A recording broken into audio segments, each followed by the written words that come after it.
నమస్తే ఫ్రెండ్స్, నేను మీ Shravani Harsha. Welcome back to our channel. ఇవాళ మన కథ అమృతం పంచిన అమ్మ. రచించిన వారు షేక్ అబ్దుల్ హకీం జానీ గారు. కథని చివరి వరకు వినండి. నచ్చితే లైక్ చేయండి. ఈ కథ పైన మీ విలువైన స్పందనని కామెంట్ రూపంలో మాకు తెలియజేయండి. కొత్తవారు ఎవరైనా చూస్తున్నట్టయితే మన ఛానల్ని సబ్స్క్రైబ్ చేసుకోండి. నాయన, రాత్రిపూట చలి విపరీతంగా పెరిగిపోయింది. ఒక కంబళి తీసుకురా బాబు, కుమారుణ్ణి దీనంగా అడిగింది జగదాంబ. పని ఒత్తిడితో సతమతమవుతున్నాను. కంబళ్ళిప్పుడు ఎవ్వరూ వాడడం లేదు.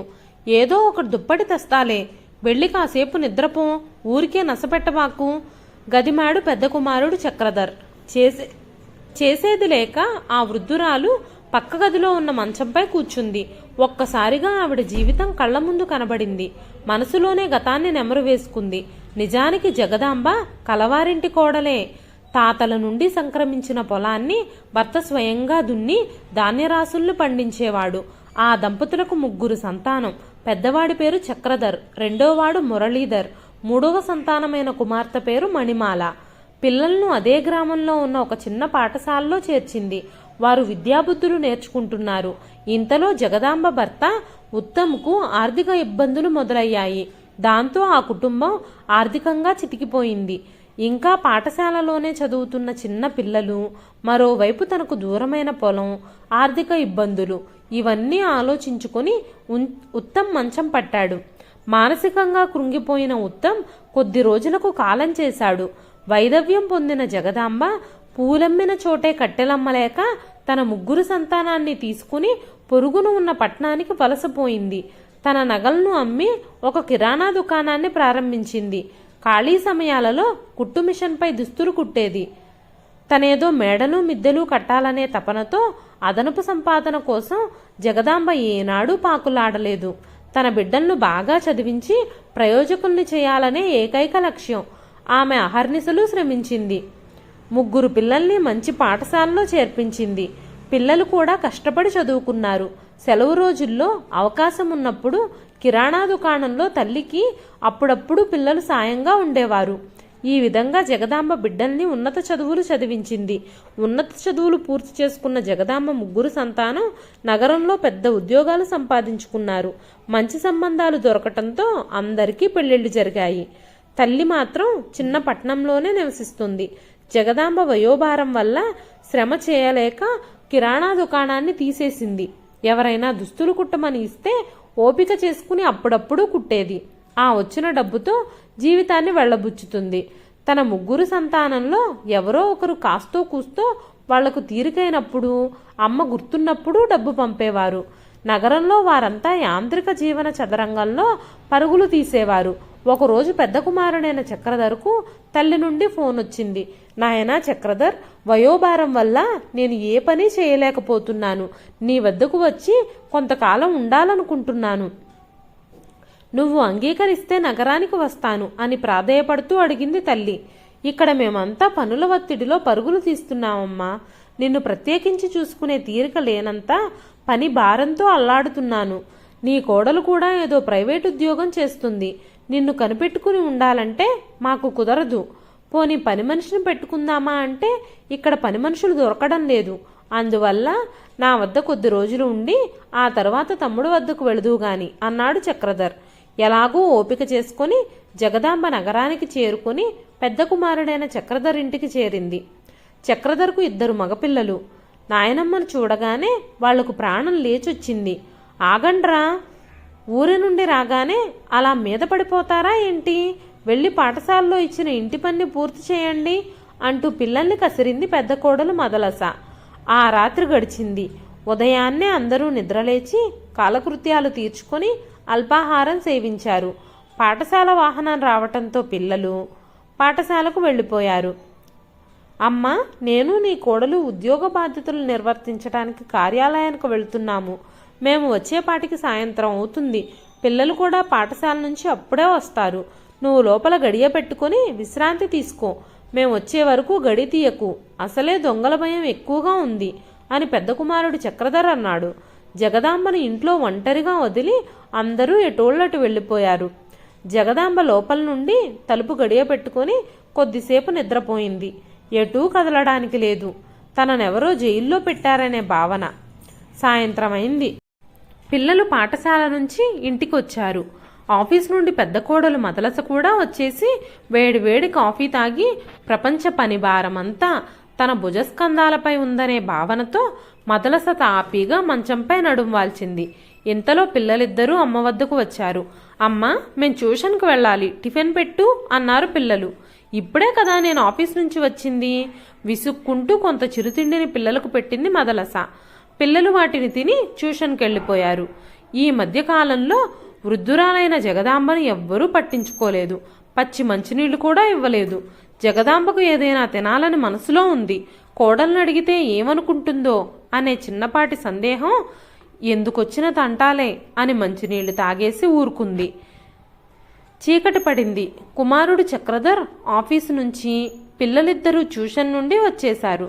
రాగానే పిల్లలు కంప్యూటర్లో వీడియో గేమ్స్ ఆడుకోవడం మొదలుపెట్టారు. చక్రధర్ తన సెల్ ఫోన్ ఎక్కడ హ్యాంగ్ అవుతుందో అనే భయంతో వాట్సాప్లో వచ్చిన మెసేజ్లను చూసి డిలీట్ చేస్తున్నాడు. కోడలు వంట పనిలో నిమగ్నమైంది. జగదాంబకు ఏం చేయాలో పాలుపోక జపమాల తీసుకుని దైవ ప్రార్థనలు మొదలుపెట్టింది. ఇంతలో వంట పూర్తి కావటంతో భోజనానికి రమ్మని అందర్నీ పిలిచింది మదలస. అందరూ భోజనం చేశారు. ఆ రాత్రి గడిచింది. తిరిగి ఉదయం కాగానే తంతు మొదలైంది. గానుగెద్దుల్లాగా నిన్న ఏం చేశారో ఈరోజు కూడా యథాతథంగా వారి వారి కార్యక్రమాల్లో నిమగ్నమై శరవేగంతో పరుగులు తీస్తూ వెళ్లిపోయారు. జగదాంబకు పరకరించే నాదులు లేడు. 4 రోజులు గడిచాయి. జగదాంబకు జ్వరం వచ్చింది. ఎంతో కష్టం మీద చక్రధర్ వైద్యుడి వద్దకు తీసుకుని వెళ్ళాడు. వైద్యుడు అన్ని పరీక్షలు చేశాడు. మీ అమ్మగారికి విషజ్వరం వచ్చింది. వేళకు మందులు వేయాలి. విశ్రాంతి చాలా అవసరం. దగ్గరుండి చూసుకోవాలి అన్నాడు వైద్యుడు. నాకు సెలవు దొరకదు డాక్టర్ గారు. వీలుంటే జ్వరం తగ్గే వరకు మీ ఆసుపత్రిలోనే, మీ పర్యవేక్షణలోనే ఉంచండి.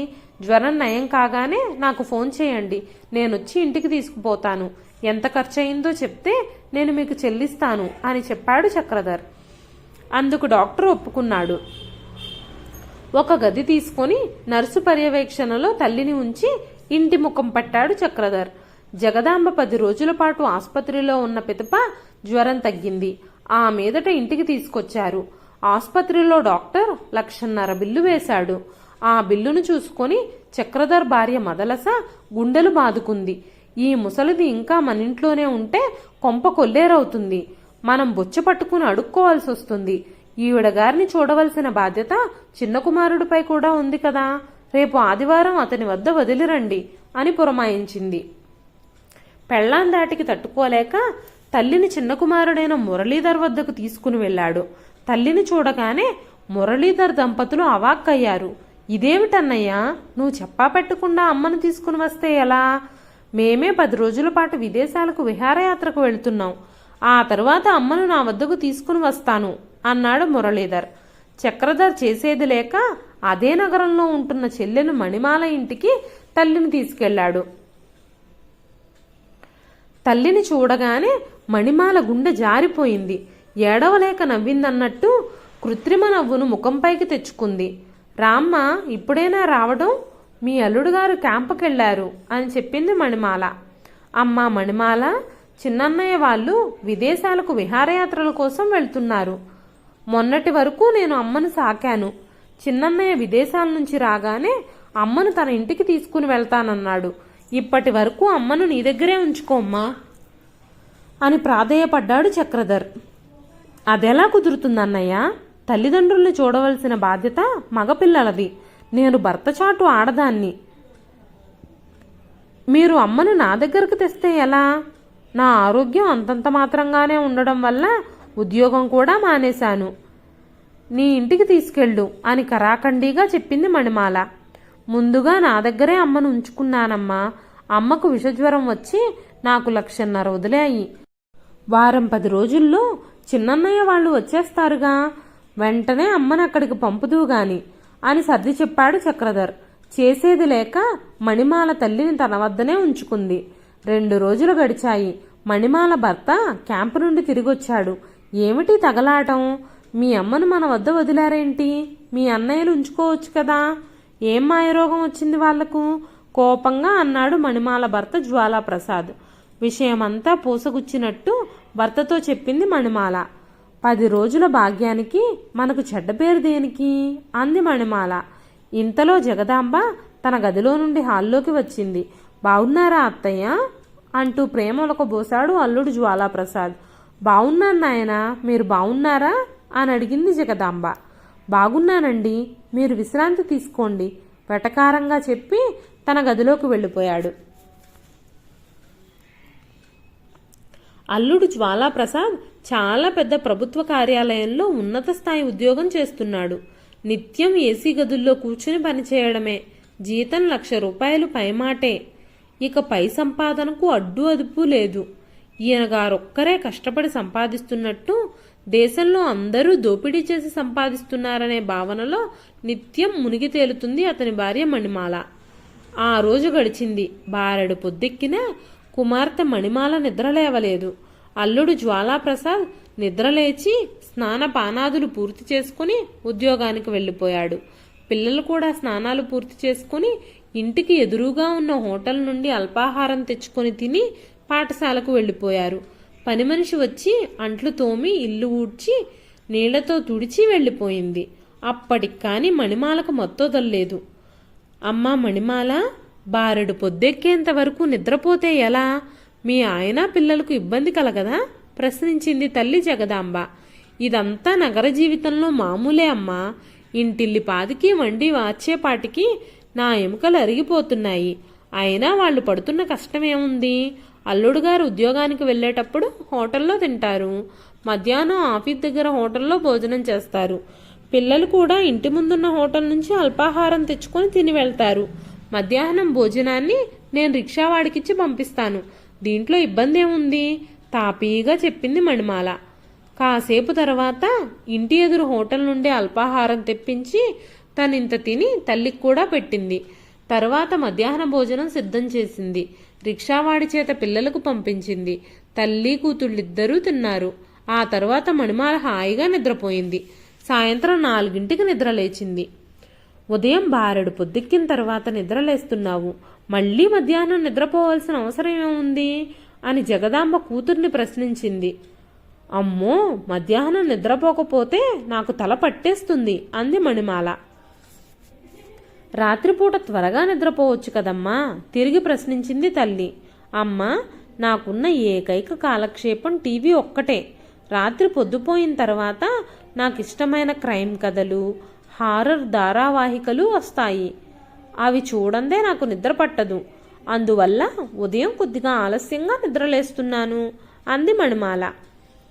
పెళ్లికి ముందు సూర్యుడు ఉదయించక ముందే నిద్రలేచి కళ్ళాపు చల్లి ముంగిట ముగ్గు వేసేదానివి.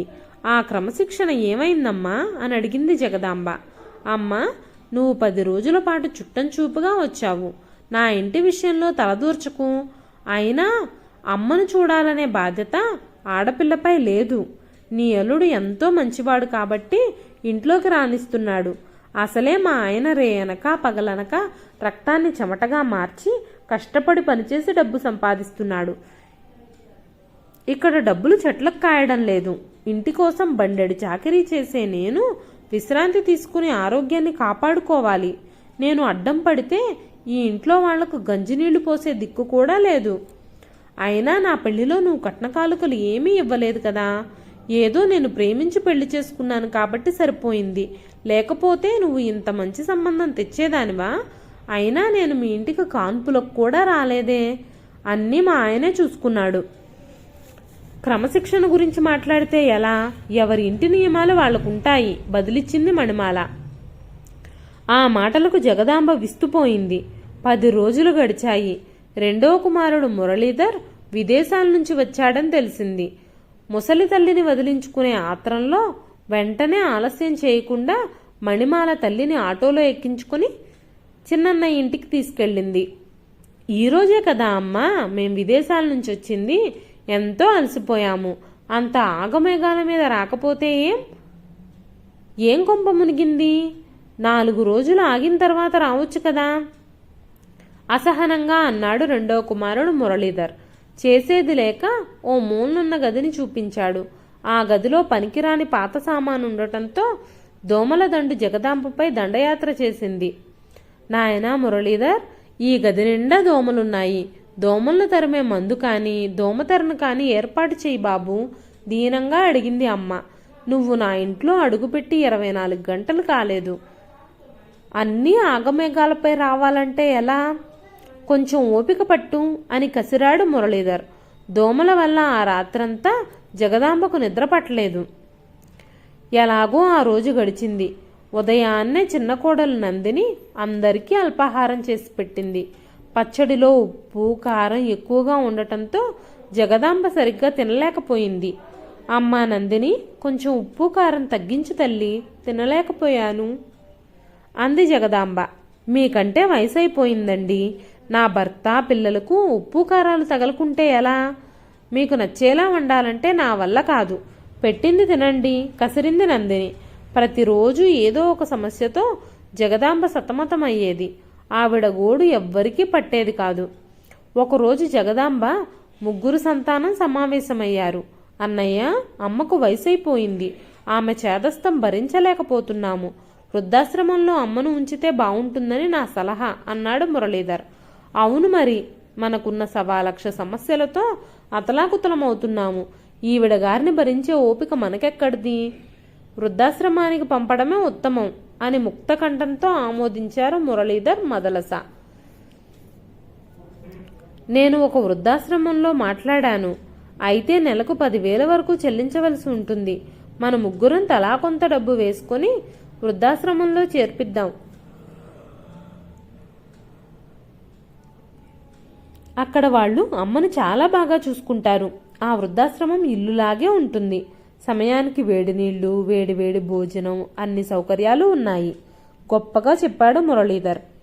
మీరిద్దరూ మగపిల్లలు. అమ్మ బాధ్యత మీది. నాదెలా అవుతుంది? భర్తచాటు ఆడదాన్ని.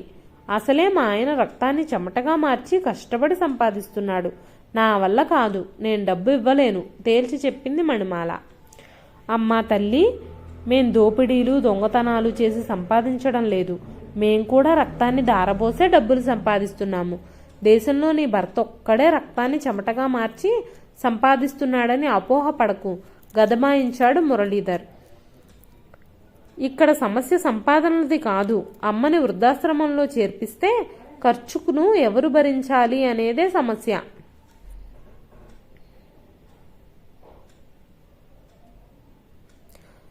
తను కొంత కూడా ఖర్చు భరించలేనని చెల్లాయి తేల్చి చెప్పేసింది.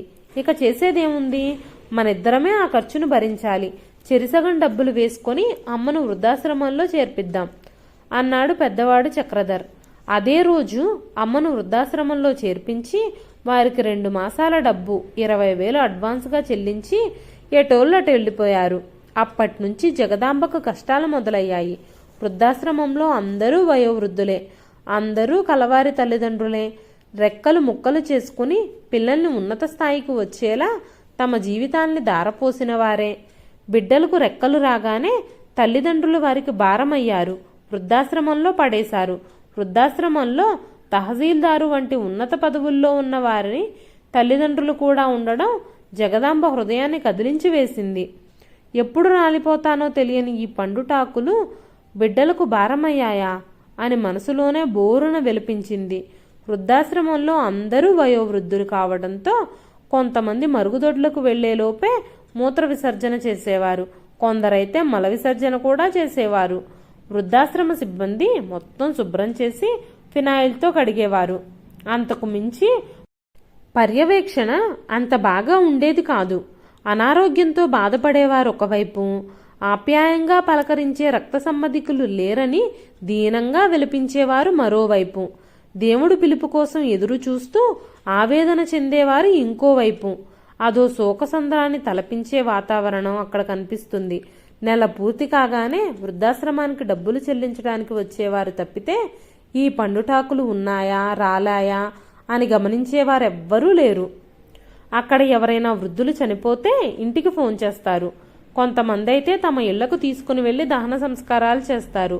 మరికొందరైతే వృద్ధాశ్రమం నుండే శ్మశాన వాటికకు తీసుకుని వెళ్లి దహనం చేసేవారు. ఈ దృశ్యాలు జగదాంబ మనసును కదిలించి వేశాయి.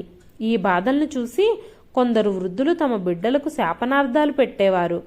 వారిని జగదాంబ వారించేది. చిన్నతనంలో బిడ్డలు మన గుండెలపై తంతే ఆనందించాం, మనం ఎటువంటి శాపనార్థాలు వారికి ఇవ్వలేదు. ఇది అంతే, మనం కన్నవాళ్లం, అమృతం పంచాలి కానీ విషాన్ని చిమ్మకూడదు. ఈ వయసులో మనల్ని వాళ్ళు బాగా చూసుకునే గుణాన్ని ప్రసాదించమని భగవంతుణ్ణి ప్రార్థించాలే తప్ప వారి నాశనాన్ని మనం కోరుకోకూడదు తోటి వృద్ధులతో అంది జగదాంబ.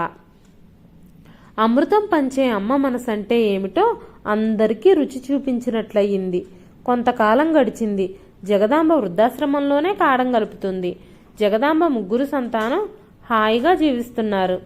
అనుకోకుండా వారందరికీ కష్టాలు మొదలయ్యాయి.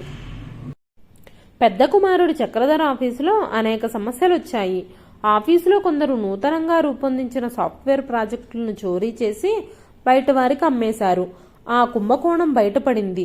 ఏ నేరం చేయకపోయినప్పటికీ అందులో చక్రధర పేరును ప్రధానంగా చూపటంతో అతని ఉద్యోగం పోయింది. రెండో కుమారుడైన మురళీధర్ ద్విచక్ర వాహనంపై వస్తుండగా రోడ్డు ప్రమాదంలో కాలు విరిగిపోయింది. కుమార్తె మణిమాలకు గర్భసంచిలో లోపం ఉండటంతో పెద్ద ఆపరేషన్ చేసి గర్భసంచిని తొలగించారు. ఆమె పిల్లలకు సైతం తీవ్రమైన అనారోగ్య సమస్యలు రావడం వల్ల ఆసుపత్రుల చుట్టూ తిరిగి లక్షలాది రూపాయలు ఖర్చు చేసి అప్పుల పాలయ్యారు. ఆ నోటా ఈ నోటా ఈ సంగతులన్నీ జగదాంబ చెవినపడి తీవ్రంగా దుఃఖించింది. తన జీవన పయనమే చుక్కానే లేని నావలా ఉంది. తన బిడ్డలకు ఇన్ని కష్టాలు రావడంతో ఆ తల్లి మనసు విలవెల్లాడింది. కన్నీరు మున్నీరయ్యేలా ఏడ్చిన ఆమెకు మైకం కమ్మినట్టయింది. మంచంపై నడుము వాల్చింది. జగదాంబకు బాగా నిద్రపట్టింది. కాసేపటికి ఎవరో వచ్చి నిద్రలేపారు. అమ్మా, మీకోసం ఎవరో వచ్చారు అని చెప్పారు. జగదాంబ వారి వద్దకు వెళ్లి విషయం ఏమిటని అడిగింది. అమ్మా, చాలా సంవత్సరాలుగా మీ ఆస్తికి సంబంధించిన కేసు న్యాయస్థానంలో నడుస్తుంది. దానికి సంబంధించిన తీర్పు మీకు అనుకూలంగా వచ్చింది. న్యాయమూర్తి గారి తీర్పును అనుసరించి దాదాపు 5 కోట్ల రూపాయల ఆస్తి మీకొచ్చింది. మీ బిడ్డలు కూడా తలో చోట ఉంటున్నారు. ఎవ్వరి చిరునామా కూడా మేము తెలుసుకోలేకపోయాం. మీరు ఈ వృద్ధాశ్రమంలో ఉంటున్నట్టు మేము ఎంతో కష్టంతో తెలుసుకోగలిగాం అని చెప్పారా వచ్చిన వ్యక్తులు. ఈ విషయం వినగానే జగదాంబ కళ్ళ నుండి ఆనంద బాష్పాలు జలజలా రాలాయి. తనను వెతుక్కుంటూ వచ్చి ఆస్తిపత్రాలు ఇచ్చిన వారికి ధన్యవాదాలు తెలిపింది. సంబంధిత పత్రాలపై సంతకాలు చేసి ఆస్తికి చెందిన పత్రాలను దక్కించుకుంది. ఇంత ఆస్తి తనకు దక్కింది కాబట్టి ఇక హాయిగా తను బతకొచ్చు అని ఆ తల్లి ఏ కోసానా ఆశించలేదు. ఆ నోటా ఈ నోటా విన్న తన కన్నబిడ్డల కష్టాలు జగదాంబ కళ్ల ముందు కనిపించాయి. ఆ తల్లి హృదయం ద్రవించింది. మరుసటి రోజే వృద్ధాశ్రమం వారి సహకారంతో పెద్ద కుమారుడైన చక్రధర్ ఇంటికి వెళ్ళింది. చిన్న కుమారుడైన మురళీధర్, కుమార్తె మరిమాల కుటుంబాలను అక్కడకు పిలిపించింది. తల్లికి తీర్పు అనుకూలంగా వచ్చి ఆస్తిపాస్తులు లభించాయన్న సంగతి వారికి తెలియదు. మళ్లీ ఈవిడ గారు ఏ నిర్ణయం తీసుకుందో అని చెడు ఆలోచనలతోనే చక్రధర్ ఇంటికి చేరారు. అయితే జగదాంబ మనసులో చెడు ఆలోచనలు ఏ కోసానా లేవు. కష్టాల కడలిలో మునిగిపోయిన తన బిడ్డలను ఆలింగనం చేసుకుని బోర్న వెలిపించింది. కొంతసేపటికి తేరుకొని తన బిడ్డలతో మాట్లాడింది. నాయనలారా, మీరు పడుతున్న కష్టాలన్నీ నేను తెలుసుకున్నాను. అయితే అప్పట్లో మిమ్మల్ని ఆదుకోలేని నిస్సహాయ స్థితిలో ఉన్నాను. ప్రస్తుతం భగవంతుడు నా పరిస్థితిని మార్చాడు. మీ నాన్న బతికున్నప్పటి నుండి కోర్టులో నలుగుతున్న కేసుకు సంబంధించిన తీర్పు నాకు అనుకూలంగా వచ్చింది. ఆ కారణంగా 5 కోట్ల రూపాయల ఆస్తి నాకు దక్కింది. ఆ డబ్బుతో మిమ్మల్ని ఆదుకోవాలనేదే నా కోరిక. ఆ డబ్బును మీ ముగ్గురికి సమానంగా పంచి నేను వృద్ధాశ్రమానికి వెళ్ళిపోతాను అని చెప్పింది జగదాంబ. తల్లి నోటి వెంట ఆ మాట రాగానే ఒకవైపు ఆనందంగా ఉన్నా మరోవైపు ఒక్కొక్కరికి తల తీసేసినట్టయింది. తాము ఇంత చదువులు చదువుకొని పెద్ద పెద్ద ఉద్యోగాలు చేస్తున్నప్పటికీ వృద్ధాప్యంలో తల్లిని చూసుకునే సంస్కారరహితంగా ప్రవర్తించినందుకు వారిపై వారికి అసహ్యం వేసింది. తమ కోసం రెక్కలు ముక్కలు చేసుకున్న తల్లిని సరిగ్గా సాకలేకపోగా ఆమె తమకు భారమన్నట్టు వృద్ధాశ్రమానికి పంపిన ఆ సంఘటనలు కళ్ల ముందు మెదిలాయి. తమ తల్లికి ఇన్ని కష్టాలు పెట్టడం వల్లనే భగవంతుడు తన జీవితాన్ని చిన్నాభిన్నం చేశాడని జగదాంబ సంతానం భావించి తల్లికి చేసిన అన్యాయాన్ని తలుచుకుని పశ్చాత్తాపంతో కుమిలిపోయారు. తాము కూడా వృద్ధులైన తరువాత తమ బిడ్డలు ఈ విధంగా ప్రవర్తిస్తే తమ పరిస్థితి ఏంటని తలంచుకుని భయభ్రాంతులయ్యారు. కన్నబిడ్డలమైన తాము హాలాహలాన్ని సిందించినప్పటికీ తమ కష్టాలను చూసి కరిగిపోయి తమ తల్లి వెతుక్కుంటూ వచ్చి అమృతాన్ని పంచుతున్న ఆ సంఘటనను చూసి అందరూ చెలించిపోయి తల్లి పాదాలపై పడి తమ తప్పును క్షమించమని చిన్నపిల్లల్లా బోరున వెల్పించారు. అమృతం పంచిన అమ్మ మనసును తెలుసుకున్నారు. వృద్ధాప్యంలో అమ్మను చూడవలసిన బాధ్యత తమదే అని గుర్తించారు. ఇకపై అమ్మను వృద్ధాశ్రమంలో కాకుండా తన వద్దనే ఉంచుకుని జాగ్రత్తగా చూసుకుంటానని పెద్ద కుమారుడు చక్రధర్ అన్నాడు. తనకు వచ్చిన డబ్బును జగదాంబ ముగ్గురు బిడ్డలకు సమానంగా పంచింది. ఇంతలో చక్రధర్ తన కార్యాలయంలో ఎటువంటి తప్పు చేయలేదని రుజువు కావటంతో అతన్ని తిరిగి ఉద్యోగంలోకి తీసుకుంటారు. రోడ్డు ప్రమాదంలో కాలు పోగొట్టుకున్న రెండో కుమారుడు మురళీధర్కు జైపూర్ కృత్రిమ పాదాన్ని అమర్చారు. రోగాలతో ఆసుపత్రుల చుట్టూ తిరిగి అప్పుల పాలైన కుమార్తె మణిమాల అప్పులన్నీ తీర్చారు. ఆనాటి నుండి పెద్ద కుమారుడైన చక్రధర్ వద్దనే తల్లిని ఉంచి కంటికి రెప్పలా సంరక్షిస్తూ ఏ లోటు లేకుండా చూసుకున్నారు. వారానికి ఒకసారి అందరూ చక్రధర్ ఇంటికి వచ్చి అమ్మను చూసుకొని క్షేమ సమాచారాలు తెలుసుకొని కలిసి భోజనం చేసేవారు. నాయనమ్మ జగదాంబకు తమ తల్లిదండ్రులు ఇస్తున్న గౌరవాన్ని చూసిన పిల్లలు పెద్దల ఎడల భక్తి భావన పెరిగి వారి తల్లిదండ్రులకు సైతం అంతే గౌరవం ఇస్తూ భావితరాలకు ఆదర్శంగా నిలిచారు. ఇదండి ఈరోజు కథ. ఈ కథ నచ్చితే ఒక లైక్ చేయండి. ఈ కథ పైన మీ విలువైన స్పందనను కామెంట్ రూపంలో మాకు తెలియజేయండి.